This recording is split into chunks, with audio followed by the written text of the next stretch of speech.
This Hello, and welcome to the new module Scrum Aspects under the framework of SBOT Guide. This module will introduce you to the various aspects of Scrum, which must all be addressed and managed through a Scrum project. The 5 Scrum aspects that we will discuss in this module are organization, business justification, quality, change, and risk. In the SBOT Guide, all 5 Scrum aspects are presented in chapters 3 through 7. We will be discussing all of them one by one, but let's first start with the very first aspect, organization. For now, let's keep the key concepts under the organization aside and try to understand the defined roles and responsibilities in a Scrum project. Why? Because defined roles and responsibilities ensures the successful implementation of Scrum. Evidently, Scrum roles fall into 2 broad categories, core roles and non-core roles. Core roles are those that are involved in producing the project's product or service. Individuals who are assigned core roles are fully committed to the project. They are ultimately responsible for the success of each project iteration and of the project as a whole. Core roles are assigned to the product owner, Scrum Master, and the Scrum team. Now that we have seen that there are a few inevitable names associated with the core roles, let's meet them one by one and see what they do in a Scrum-controlled project. First, we have the product owner, who is the person responsible for achieving maximum business value for the project. He or she is also responsible for articulating customer requirements and maintaining business justification for the project. The product owner represents the voice of the customer. Next is the Scrum Master. The Scrum Master is a facilitator who ensures that the Scrum team is provided with an environment conducive to completing the project successfully. The Scrum Master guides, facilitates, and teaches Scrum practices to everyone involved in the project. The Scrum Master clears impediments for the team and ensures that all the Scrum processes are being followed. To clarify, here's an example. This is ABC Corporation. The software development team at ABC is facing roadblocks lately. Why?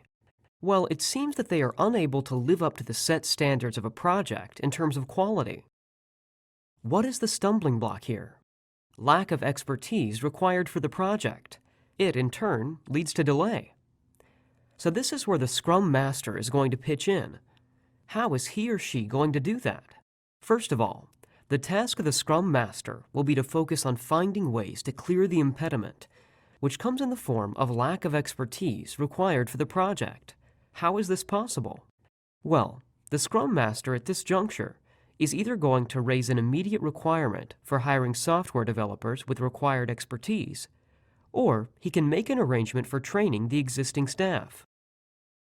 The Scrum Master will now make a decision based on the cost-effectiveness and time consumption of the action to be taken. Finally, it's now the turn of the Scrum team. They actually do the work.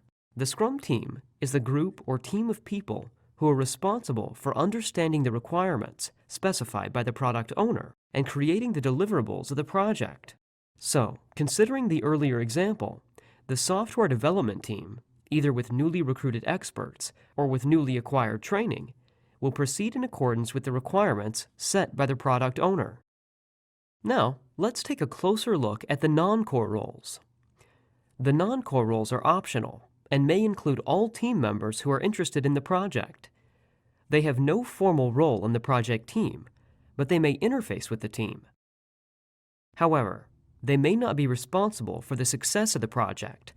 The non-core roles should be taken into account in any Scrum project. So, who is involved in non-core roles? Stakeholders, the Scrum guidance body, and the vendors. Let's meet these people one by one.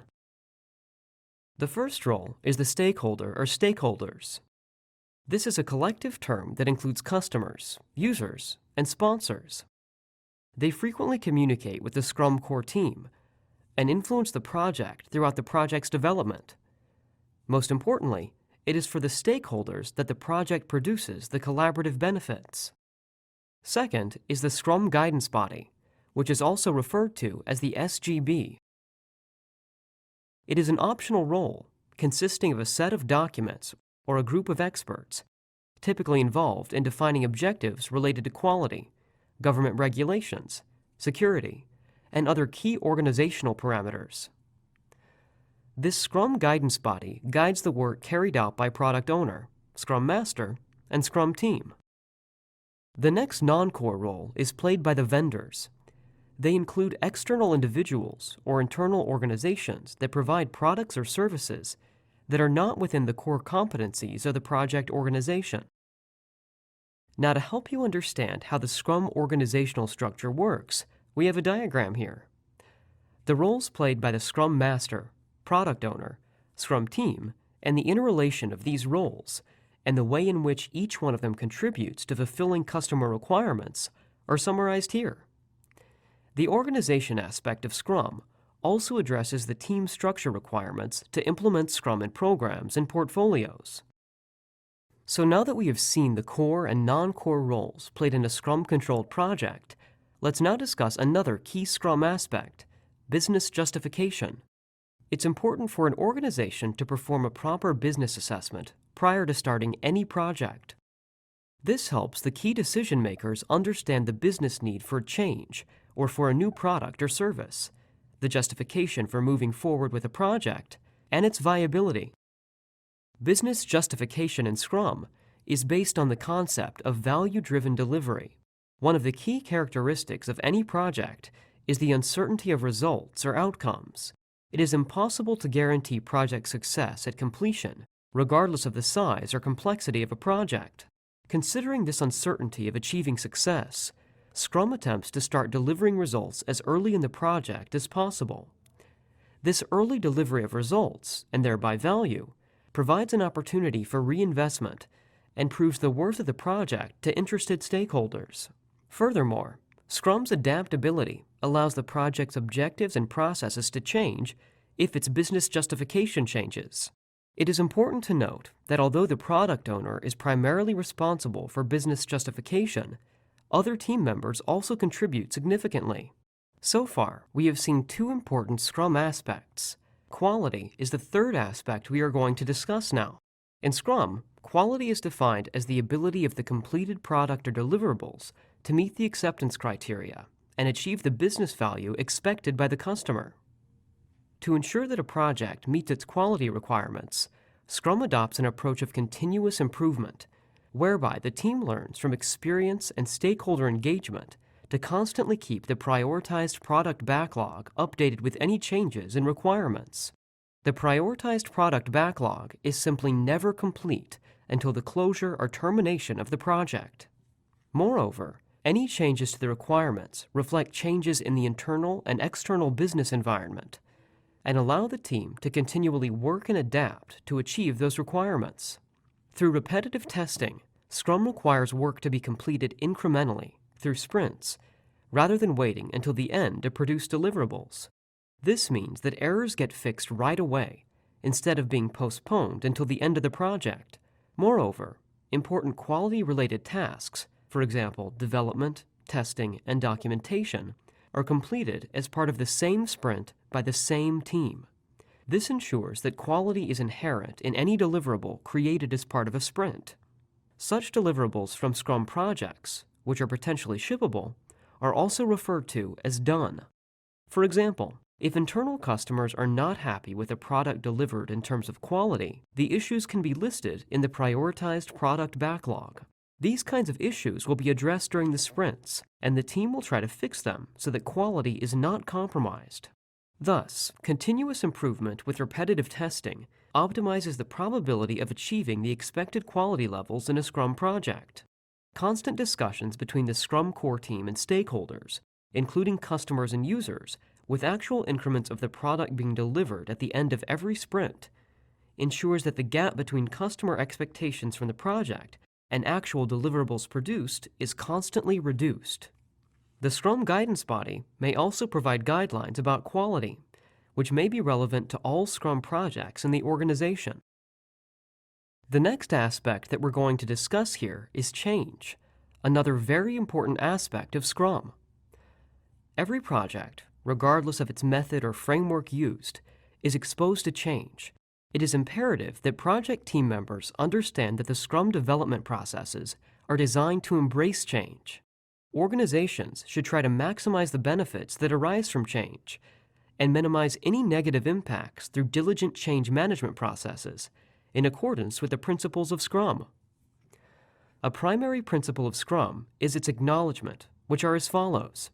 First, stakeholders, for example, customers, users, and sponsors, change their minds about what they want and need throughout a project, which is sometimes referred to as requirements churn. Second, it is very difficult, if not impossible, for stakeholders to define all requirements during project initiation. Scrum projects welcome change by using short, iterative sprints that incorporate customer feedback on each sprint's deliverables. This enables the customer to regularly interact with the Scrum team members, view deliverables as they're ready, and change requirements, if needed, earlier in the sprint. Also, the portfolio or program management teams can respond to change requests pertaining to Scrum projects applicable at their level. Let's now look at the last Scrum aspect, which is risk. What is risk, and how do you define it? Risk is defined as an uncertain event or set of events that can affect the objectives of a project and may contribute to its success or failure. Risks that are likely to have a positive impact on the project are referred to as opportunities, whereas threats are risks that could affect the project in a negative manner.